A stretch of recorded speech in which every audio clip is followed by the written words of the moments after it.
Hi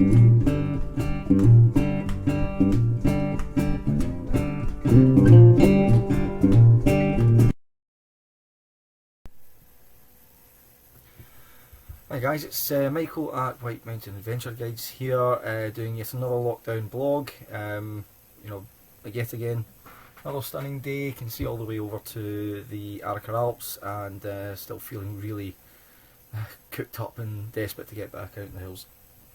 So this week what we're going to talk about is two aspects of mountain safety that I think are important as we move into the summer months. The first one is hydration, and the second one is going to be how to call out mountain rescue should you have to. So on hydration, key thing is you have to maintain hydration as you're going out, whether that's a camelback, a water container, anything like that, canteen, you name it, whatever you need, make sure you bring plenty of water. If you know on your route you're going to be going past a lot of good water sources, i.e.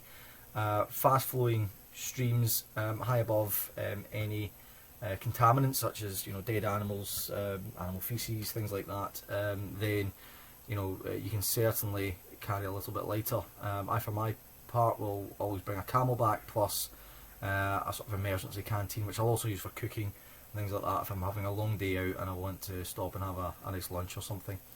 The main question I'm going to bring up today is whether or not we drink hot or cold water when we are out in the hills.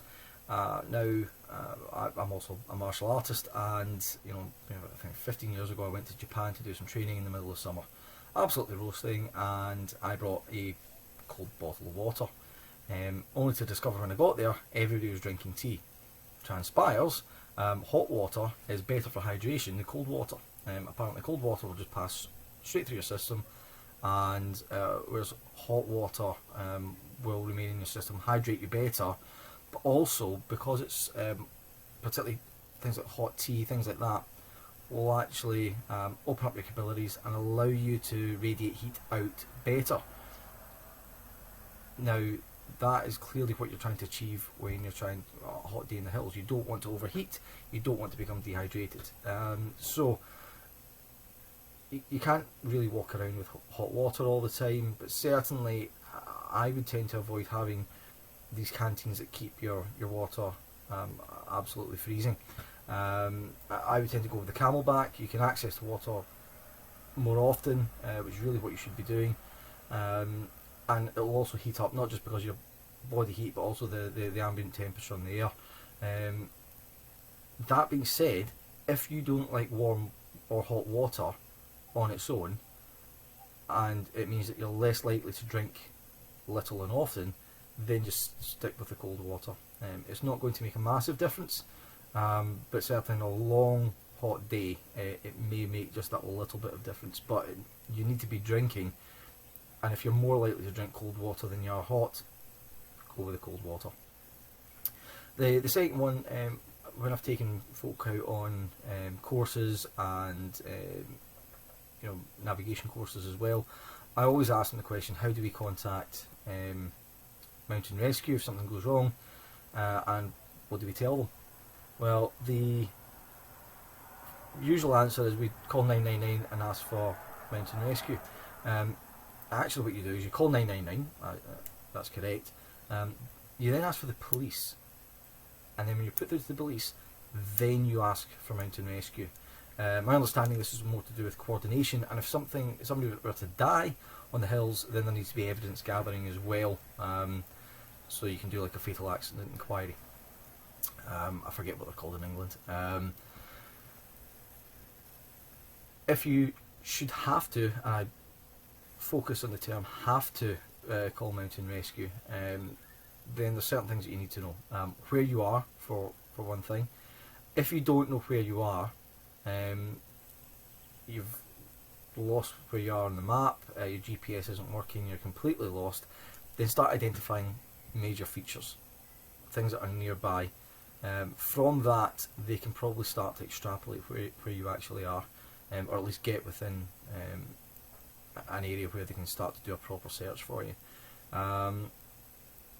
you should always, even if it's a simple hill, be leaving a route map behind for a loved one. So if they don't hear from you, something happens, you lose consciousness or whatever, particularly if you're by yourself, somebody knows where you are and the route that you were going to be taking.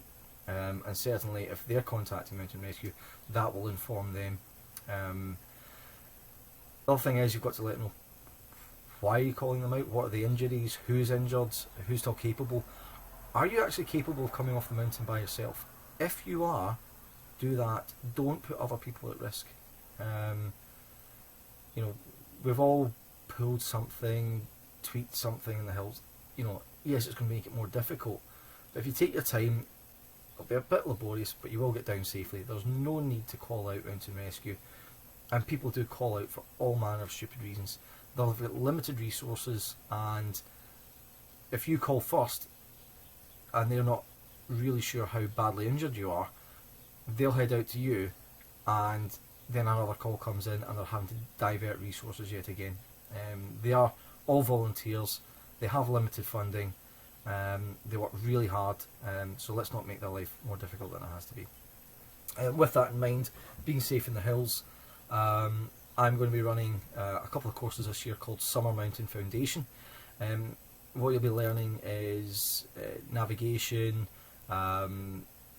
movement in the hills, working as a member of a team in the hills, how to go out by yourself, planning, all these sorts of things. It'll take part of it will be a lecture day indoors. There'll then be a training weekend, and then there'll be an expedition weekend where we put everything together. Depending on conditions, that might include a night navex. Still considering what prices we're going to be looking at. I suspect £350 plus VAT is where we're looking at per person. But if there's a group of you that want to do it, certainly we can look at those. And if you want to discuss more about it, feel free to give me a call, send me a private message on Facebook, and we can have a chat about flexibility of dates and things and everything. Okay, guys. Try not to bounce off the walls too much in your lockdown, and I'll see you in the hills soon enough. Bye.